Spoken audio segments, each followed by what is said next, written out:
Hi, everyone. We wanted to do a movie talk kind of series for a long time, and now we're all stuck at home and not supposed to meet each other. And so now we decided to just watch the film on our own and then have a little video talk about it. Here we are. Welcome to the inaugural QuaranTalk. I need to. Oh, come on. There we go. Oh. You look like you're sitting on the toilet. Don't be gross. Yeah, don't be gross, Mike. Same as our character in Rear Window, we're all stuck at home, not being able to leave. It's very similar. That's, yeah, not just very similar. It's exactly. I guess the one thing is we can make our own food. Well, he can too. He's just useless. Why don't we explain the plot briefly for people who may not have seen it? That might be a good way to start. Do you want to go ahead with that? Nope. There's this guy, Jeff. He's stuck in his apartment because he has a broken leg. He doesn't really do much else than looking out the rear window at all his neighbors, and he thinks he's witnessing a murder. I corrected it. He thinks he's witnessing a murder.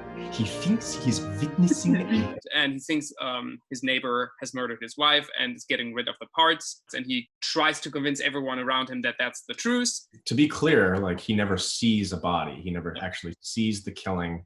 He never sees the killing. Because the routine of their lives change so dramatically and overnight. Because that's how closely he's been watching everybody. Is he has their whole routine down.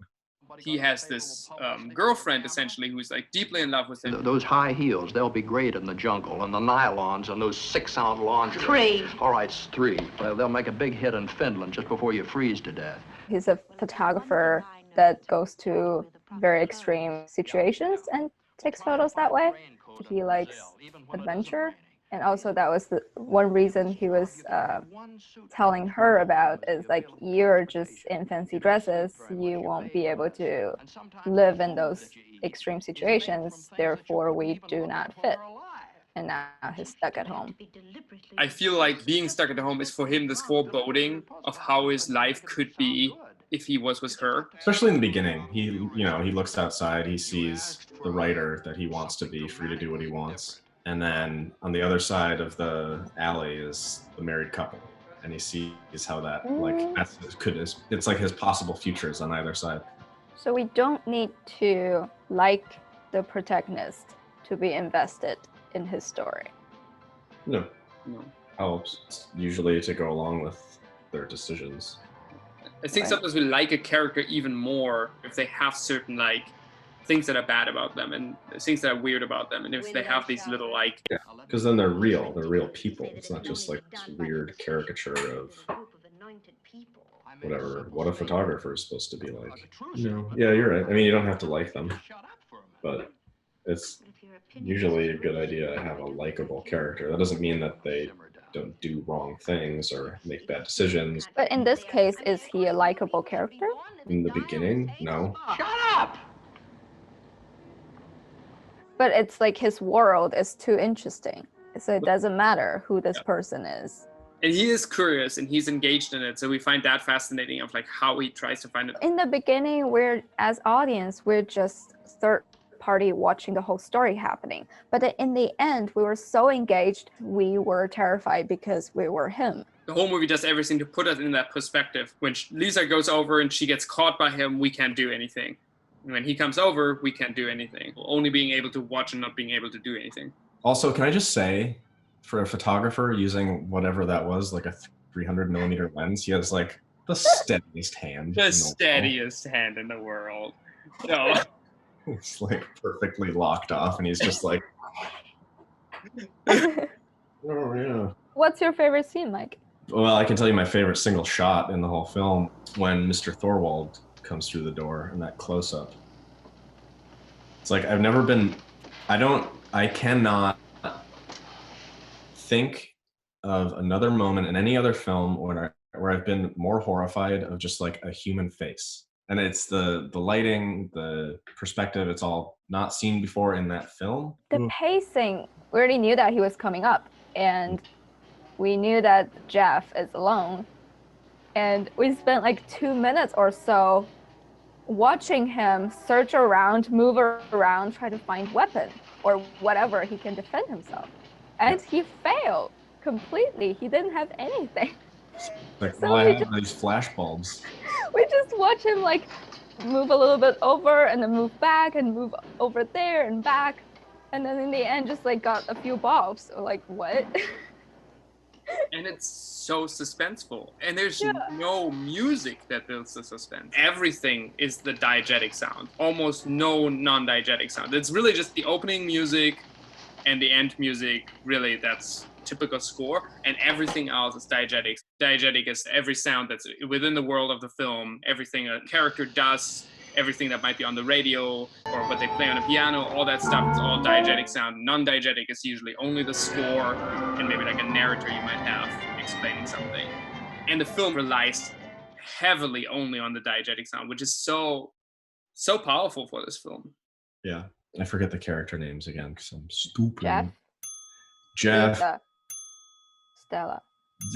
Jeff and Lisa's. Okay, so I don't. The characters, whatever. The actors' names, I forget. James Stewart. Kelly. Okay, so James Stewart and Grace Kelly, their performances are like a little hammed up, but it's whatever. Whoever plays, what's her name? Lisa? No, that's Grace Kelly. Whoever plays Stella, it's very much like an acting style of the time, but it's much more real. Yeah.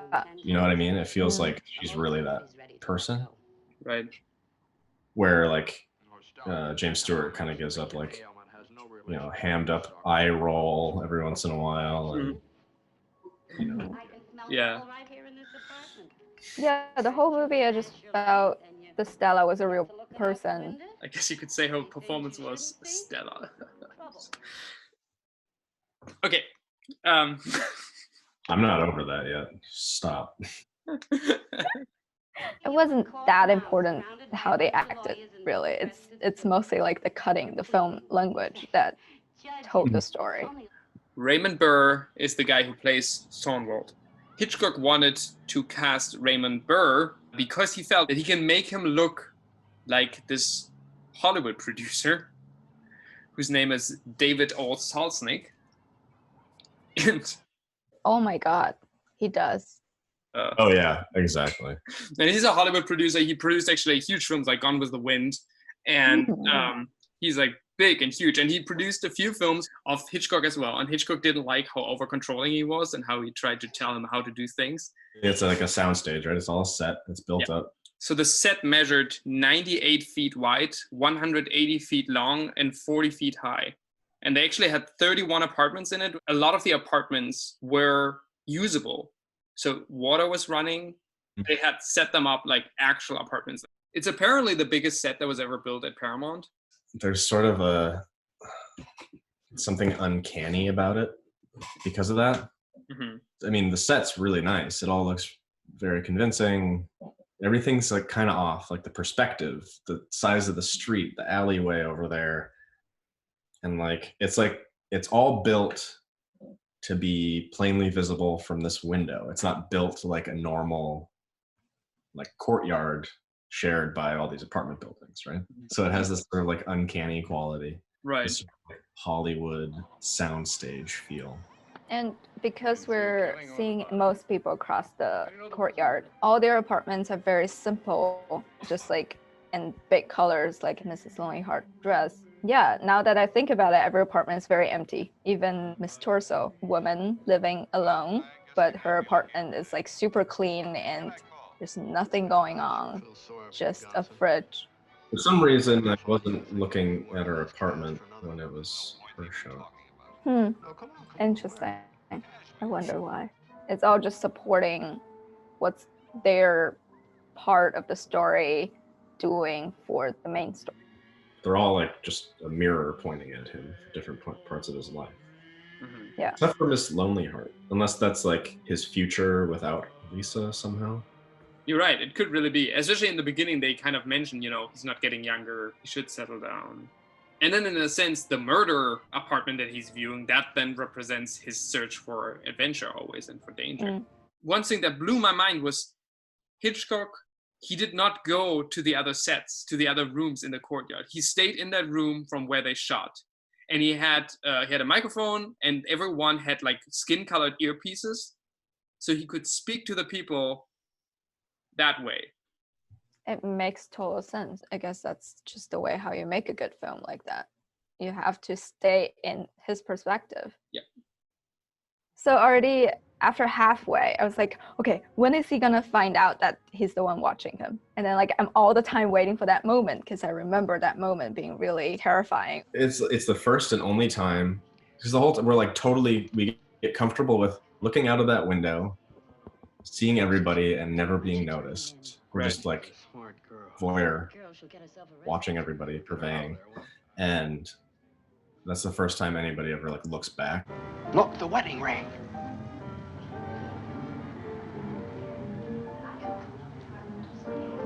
And it's just like, oh shit. Yeah. You as the viewer feels caught. Yeah. And it's such a strong point of view moment because we're like, the camera is on the ring that she's showing and then pan up. He's like, who's looking at me? Yeah. Like, it's a close-up, right? Basically. It seemed like everything was like jib dolly movements all over the place. But you can tell, you can see the old technology as far as camera support and everything. Everything kind of has like a stutter step, kind of like stop and go kind of motion. In the very end, we get a close-up of everybody in their own space. It's when the dog gets murdered, but from a different perspective, right? Everything shifts to a different perspective. Yeah, just a little bit. Yeah. But then we also don't mind What do you think that choice was? But that's the tipping point, is when the dog gets murdered, is like the turning point, and there must be something down there in the flower bed now. Right. That must be our key. That's when the neighborhood is like coming together, or they're all worried about one thing. And it's like, if someone would murder a dog, wouldn't they also? Because it's that kind of moment where we already feel maybe he really didn't murder her. It's almost, at that point, he's already so like frustrated that his whole story didn't make sense. And then suddenly, oh my God, a dog was murdered. I love that scene of her coming to him after their fight. And she said, I'm staying over. And then he's like, how do you stay over? And she says, well, you said I can't pack everything in one suitcase. Well, here's my suitcase. It's like the same purse that she used just a minute ago to demonstrate that women don't leave their purses behind. So like at first, that prop was just a purse.